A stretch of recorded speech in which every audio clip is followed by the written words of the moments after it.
Imam Bahki reports a hadith from Imran bin Hasin radiyallahu ta'ala anhuma that Rasulullah sallallahu alaihi wasallam has said, person who remains steadfast on silence, it is better than the worship of 60 years. So dearest Islamic brothers and the viewers of Madani channel, Alhamdulillah Azza wa Jal, this is a great characteristic to remain silent. Alhamdulillah, in the mahawal, in the environment of Dawat Islami, this matter is emphasized very much. And we hear that slogan over and over, Ek chup sau sukh, Ek chup sau sukh. It's being repeated over and over, that one silence will cause 100 comforts to you. And here we learn in Hadith Mubarakah, one silence is better than the ibadat of 60 years. Therefore, Amir Ahl Sunnat, Hazrat Maulana Muhammad Ilyas Attar Qadri, Razavi Ziyai Damat Barakatuhum al-Qudsiyah, encourages us to use sign language sometimes, so we speak less.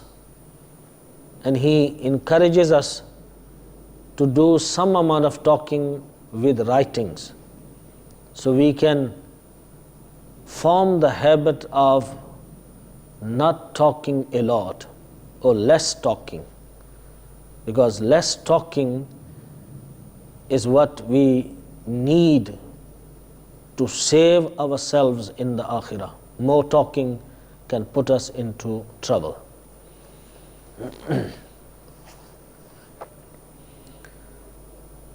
Imam Bahki reports that Hazrat Abu Dharr radiyallahu ta'ala anhu has reported a hadith mubarakah.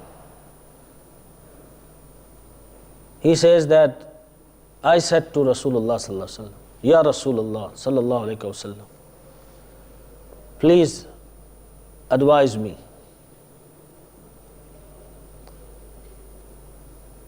Rasulullah sallallahu alaihi wasallam said to him that I make wasiyat of taqwa to you. In other words, I advise you about taqwa, about piety, about fear of Allah Azza wa Jal. And all your works, your matters would be beautified and blessed.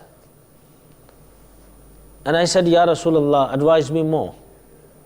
Rasulullah sallallahu alaihi wasallam said that take the tilawat of Quran Majid and dhikrullah necessary for you, mean engage in dhikrullah and in the tilawat of Kalam Pak regularly. So because of this, you will be mentioned in heavens, in skies, and on the earth there will be light for you. And he said, Ya Rasulullah, please advise me more. Rasulullah sallallahu alaihi wasallam said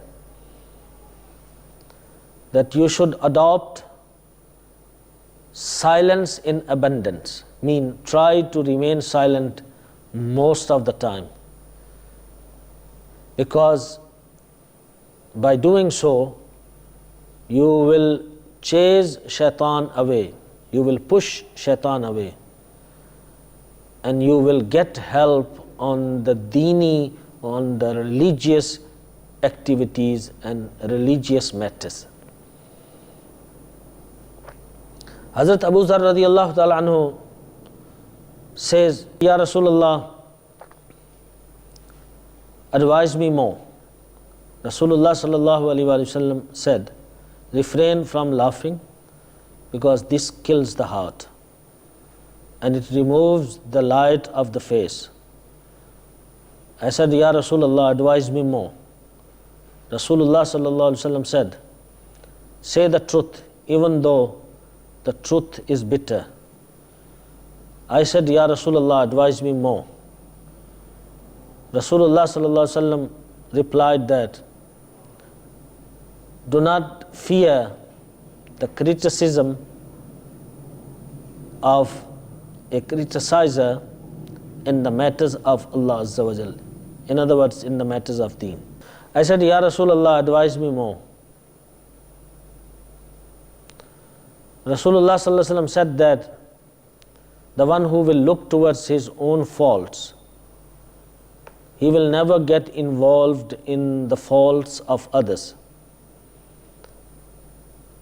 And the useful thing is this, that one should ponder upon his own faults so he can try to remove them. It is a long hadith, but alhamdulillah we have learnt many beautiful Madani pearls from this hadith mubarakah. And one of the thing that is mentioned is that we should adopt silence in abundance. And its benefit is mentioned that it would push the shaitan away from you and you will get help in your deeni matters. So that's a very important sentence in Hadith Mubarakah on the subject matter that we are discussing.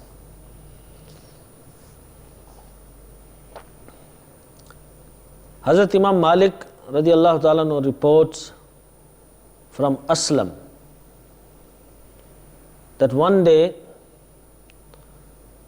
Hazrat Sayyidina Umar Farooq radiallahu ta'ala anhu went to Hazrat Sayyidina Abu Bakr Siddiq radiallahu ta'ala anhu. And Hazrat Abu Bakr Siddiq radiallahu ta'ala anhu had his tongue in his hand and he was pulling. Hazrat Umar radiallahu ta'ala anhu said to Hazrat Abu Bakr Siddiq radiallahu ta'ala anhu, what happened?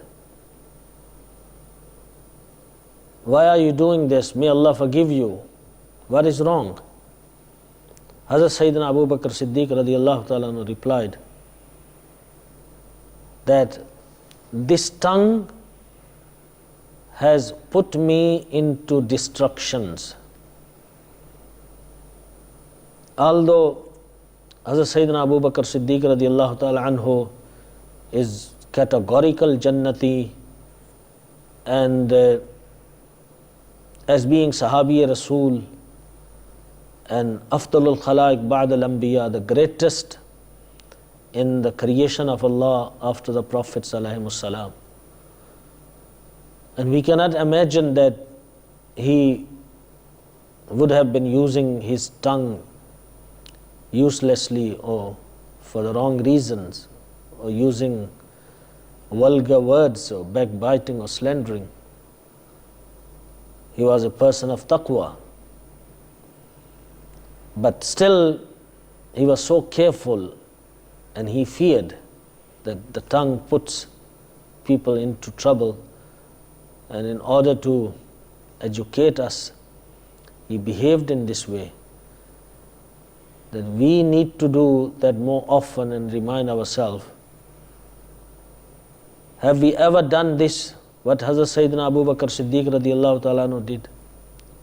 Have we ever pulled our tongue and reminded ourselves that this is the one that puts us into destructions and into halakat? So if we can start doing that practically, inshallah Azza wa Jal, we will focus more on the abuse of tongue and safeguard ourselves.